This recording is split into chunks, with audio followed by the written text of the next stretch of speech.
Release হয়েছিল, যেটা international award পেয়েছে। সাকিব খানের অনেকগুলো সিনেমায় দেখা হয়েছে। টাকার জন্য কি আসলে শিল্পীরা কাজ করে? যদি এত বড় সুযোগ পাই, আমাকে এত যোগ্য কেউ মনে করে, তাহলে কেন না। আসসালামু আলাইকুম, আমি ফারিন খান। আমি আজকে অ্যাওয়ার্ড পেয়েছি আমার ঠিকানা নামে একটা লাস্ট প্রজেক্ট, যেটা আমার সাথে কো-স্টার ছিল মুশফিকার ফারহান ভাই, এবং বিন্দু ভিশন থেকে এটা করা হয়েছিল, এবং ওইটার জন্যই আমি আজকে অ্যাওয়ার্ড পেয়েছি। আমি তো রাইট নাও শুধু নাটক করছি, তো নাটকটাই করছি। নতুন বেশ কিছু কাজ করা হয়েছে কোরবানি ঈদের জন্য, যেগুলো শুটিং চলছে, কিছু শুটিং শেষ। এই তো আমার স্টার্টিংটা তো সিনেমা দিয়ে ছিল। আমি জাজ মাল্টিমিডিয়া থেকে 2016-তে প্রথম সিনেমা করি, বাট ওটার পরে আমার কাছে মনে হয়েছিল যে আমি একটু টাইম নেই সিনেমার জন্য। আসলে এটা অনেক বিগ প্ল্যাটফর্ম, তো ওটার জন্য আসলে একটু টাইম নেওয়া দরকার এবং প্রিপারেশন দরকার। তো ওই প্রিপারেশনটাই নিচ্ছি। আপাতত এই বছরটা নাটক, ওটিটি এগুলোই করতে চাই। এবং আপনাদেরকে আরেকটা ইনফরমেশন দিই যে আমার লাস্ট চরকি থেকে একটা বিলাই নামে প্রজেক্ট রিলিজ হয়েছিল, যেটা ইন্টারন্যাশনাল অ্যাওয়ার্ড পেয়েছে। So I am really happy for that. এবং আপাতত এগুলোই করছি, ওটিটি, নাটক, এগুলো নিয়েই ব্যস্ত।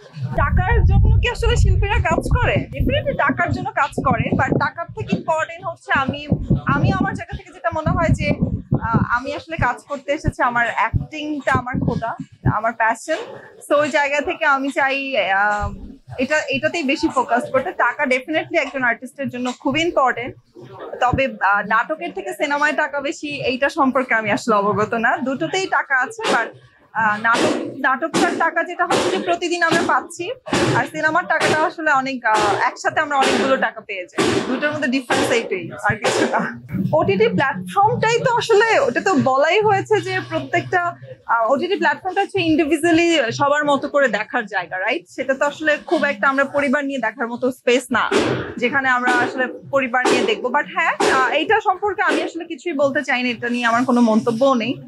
গল্প আসলে যেটা ডিমান্ড করে সেটাই ডিরেক্টররা মেক করে, এবং ওটিটিতে হয়তো বা দর্শকটাই চায় যে একটু ডিফারেন্ট কিছু দেখতে, তো ওটাই দেখানো হয়। যেহেতু আমি নৃত্যশিল্পী আছি এবং তার পাশাপাশি উপস্থাপনাও করছি, তো উপস্থাপনার অনেকগুলো শো আছে, সেটি নিয়ে আপাতত ব্যস্ত আছি, এবং পাশাপাশি পারফরমেন্স তো করি। আপাতত নৃত্যশিল্পী এবং উপস্থাপিকা হিসেবেই আছে। নাটক সিনেমার অফার আসলে আসে, প্রায় প্রতিনিয়তই আসে, তবে এখন সেটি ব্যাপারে ভাবছি না। আরো সময় আছে, আমি সময় নিতে চাই এবং আস্তে ধীরে। সাকিব খানের অনেকগুলো সিনেমায় দেখা হয়েছে। যদি এত বড় সুযোগ পাই, আমাকে এত যোগ্য কেউ মনে করে, তাহলে কেন না। আমার ভাগ্যটা আমি মনে করি ভালো, কারণ ছোটবেলা থেকেই ফ্যামিলির অনেক সাপোর্ট ছিল। মা বলেন, বাবা বলেন, সবাই।